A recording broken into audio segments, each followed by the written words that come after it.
Prince Philip passed on the final touching instructions to Prince Charles from a heart-to-heart. In his hospital bed, the Duke of Edinburgh have given his son advice on how to look after the monarchy in the following years. In an emotional bedside conversation, Prince Philip advised Prince Charles on caring for the Queen when he was gone, and on how Charles should lead the royal family through the years ahead. And, fully aware he was unlikely to recover after weeks in hospital, the 99-year-old expressed a wish to go finally home, a palace source revealed. The Duke of Edinburgh wanted to passing in his own bed, behind the walls of Windsor Castle. He is said to have asked to see his eldest son in hospital a few weeks ago.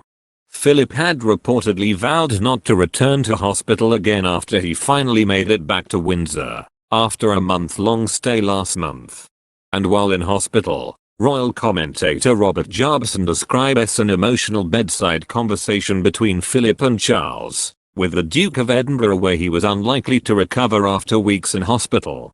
Philip and Charles had become closer recently, often speaking over the phone, Mr. Jarbison wrote in the Mail on Sunday.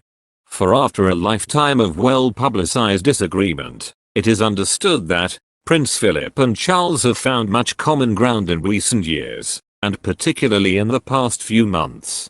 They've both mellowed, said a well-placed source. In recent years they were much more accepting of the other's point of view. They have always loved one another, that was never in question. But there was a deeper respect and it was growing. Prince Charles was the only member of the royal family who had been able to visit Prince Philip during his 4-week stay in hospital. And royal sources said there had been a full and frank discussion to prepare the heir for his father's death. A source said, the Duke was doing everything he could to get out of hospital but he summoned his son to have a discussion that was both full and frank, yet heartfelt, and, truth be told, neither of them was sure it would not be their last meeting. One insider said Charles would remember his father fondly, despite not always having the easiest of relationships.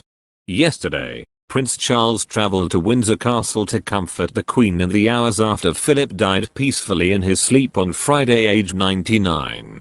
Prince Charles has paid tribute to his dear papa the Duke of Edinburgh for the first time since his death on Friday. Speaking from outside his country home Highgrove House in Gloucestershire, Prince Philip's eldest child said his father was a much loved and appreciated figure. In recorded video the Prince of Wales said his father had given the most remarkable, devoted service to the Queen, to my family and to the country, as well as the Commonwealth. He said, he would miss his father enormously and added that his family were deeply grateful for the condolences offered, which he said would sustain us at this particularly sad time. The Duke of Edinburgh was, he said, a very special person who would have been deeply touched by the sorrow felt by millions of people in Britain and across the world at news of his passing. My father for I suppose, the last 70 years, has given the most remarkable, devoted service to the Queen, to my family, and to the country and also to the whole of the Commonwealth, said Charles. He added, as you can imagine, my family and I miss my father enormously, and said Philip would be deeply touched by the people around the world sharing our loss and our sorrow. Prince Charles finished his message by simply saying, thank you. Earlier on Saturday, the Queen, 94, paid a touching tribute to her late husband as a tweet was posted by the royal family's official Twitter account. The account shared the Queen's moving quote about her love for Philip from their 50th wedding anniversary. She said, he has, quite simply, been my strength and stay all these years, and I, and his whole family, and this and many other countries, owe him a debt greater than he would ever claim, or we shall ever know. The Queen, Charles and Prince William will on Saturday reunite with Prince Harry, who is flying in from California to attend the service for the Philip. After Charles, Prince Andrew, speaking in public for the first time since his interview about Jeffrey Epstein, described his dad Philip's death as a terrible loss. Speaking to reporters and well-wishers at the Royal Chapel of All Saints in Windsor, the Duke of York said, the Queen was feeling it more than everybody else but was remaining incredibly stoic.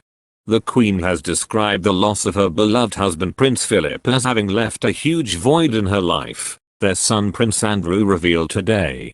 He continued, "The ones who are closer are rallying round to make sure that we are there to support her, and I know there is a huge amount of support, not just for her, but for everybody as we go through this enormous change."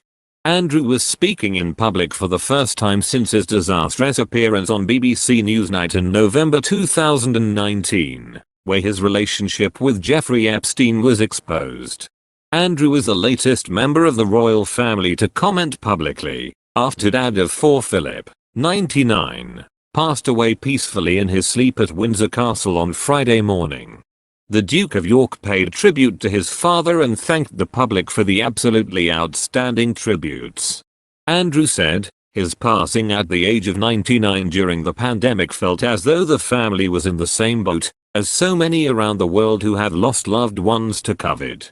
He said, "It's a terrible loss. He was a remarkable man. I loved him as a father. He was so calm." The Duke of York added, "I know there is a huge amount of support not just for the Queen, but for everybody as we go through this enormous change." Andrew had earlier attended a service with his brother Prince Edward, who was joined by his wife the Countess of Wessex and their 17-year-old daughter Lady Louise Windsor. Prince Edward told reporters, "It's been a bit of a shock. However much one tries to prepare oneself for something like this, it's still a dreadful shock. And we're still trying to come to terms with that. And it's very, very sad. But I have to say that the extraordinary tribute and the memories that everybody has had and been willing to share has been so fantastic." The Earl of Wessex added, "As always. But bearing up, and again it's just that wave of affection for him and just those lovely stories. They just mean so much and the tributes have been just fantastic. That's really, really important and we really do appreciate it. And it just goes to show, he might have been our father, grandfather, father-in-law, but he meant so much to so many other people." Meanwhile, Sophie, the Countess of Wessex, has shared details of Prince Philip's final moments, describing his death as very peaceful. The Countess said, "The Duke's passing was very, very peaceful," adding, "That's all you want for somebody, isn't it?" Sophie, who is married to the Queen's son, Prince Edward, was speaking to staff outside the Royal Chapel of All Saints in Windsor when she spoke of the Duke's death.